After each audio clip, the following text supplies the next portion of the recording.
Hello, please take a seat. Thank you. Good morning. Good morning. Hi, I'm Tommy and I'm from Ecuador. I'm Mickey and I'm from Taiwan. We've been together for 1 year. We just got married. Who do you love the most? My cat. Seriously? I love you too, okay? Okay. What would you like to tell him or her in their final days? I will tell you that all that process was worth it because that made us what we are today.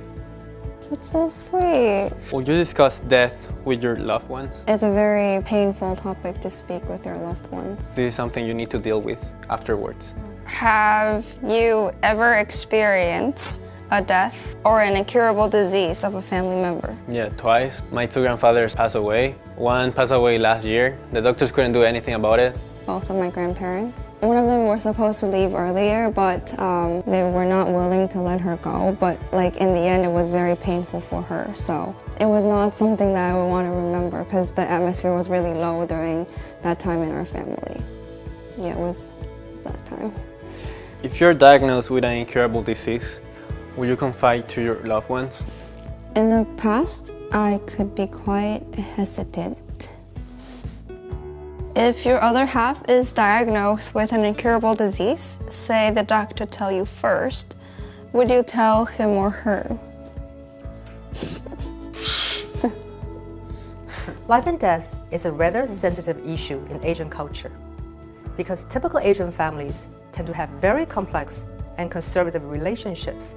It's not common for family members to express their true feelings to one another, let alone disclose bad news.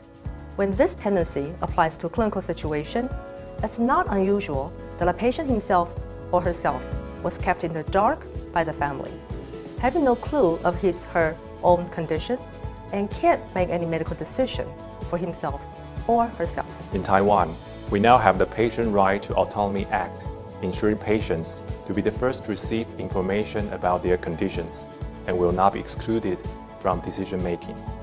Meanwhile, under specific situations, one shall be entitled to choose whether or how to receive medical treatment in advance, bidding the world farewell in one's own way. Patient Right to Autonomy Act in Taiwan is the first act in Asia to protect patients' right of medical autonomy. It comes with 2 main features. First of all, to ensure that the patients have the highest priority to be informed of their conditions and the precedence to choose and decide on medical options, and that others' ideas should not override patients' independent wills. Secondly, to allow patients to refuse life-sustaining treatment through advanced decisions for the purpose of a good and natural death. The refusal to treatment is not the same as euthanasia. Euthanasia is when one requests to be rejected with drugs to end life manually before natural death, while the right to refuse treatment is to simply allow doctors to remove or not to implement life-sustaining treatment based on one's will, letting the patient return to nature during the course of his or her death. It's essential to sit down and have a talk with your family, especially in an Asian family, when you are about to make such a major medical decision. Therefore, Patient Right to Autonomy Act has this unique design which stipulates that qualified declarants must take a family member to participate in advanced care planning before signing an advanced decision. The advanced care planning involves medical professionals to explain the pros and cons of specific medical decisions for the declarants and their families to fully understand and to have a thorough conversation. Through such communication process, the declarants' decisions are usually well supported by their families. So, what kind of medical decisions can a declarant make by signing an advanced decision?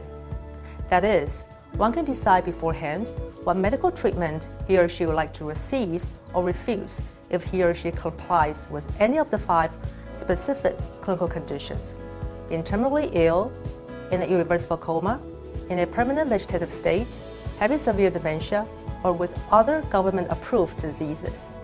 The phrase medical treatment here includes life-sustaining treatments and artificial nutrition and hydration. In terms of the 2 mentioned treatments, one can decide to accept or reject, or to accept for a certain while before reject. One can also designate a healthcare agent to decide for him or her. As one follows the legal process to complete the signature of an advance decision, once any of the 5 specified situations happen, doctors will be able to provide appropriate medical care based on one's pre-decision. It felt like a chance to me. Signing an advance decision had me to think how I would like my life journey to end. I think it also reminded us the importance of a proper goodbye, and we will cherish our moments together more than ever. For me, to contemplate the true meaning of love is when we truly embrace the whole journey of our life. It was difficult for me to speak out when I first thought about it. I just didn't have the guts, but it became easier as we went through the process. And we're very grateful to have this opportunity. We get to know more about each other and to be more confident about our relationship, our love. In fact, Patient Right to Autonomy Act not only safeguards the patient's rights, but also releases the families from the toughest decisions. Patient Right to Autonomy Act also protects medical staff who respects patients' wishes, allowing them to follow one's advance decision with no legal worries. We can't choose how our lives begin. But I believe, if possible, We'd like to decide how our lives end. Prepare in advance, so in the end of our life journeys, We can show our loved ones our gratitude, I regret. our infinite love, And say a proper goodbye.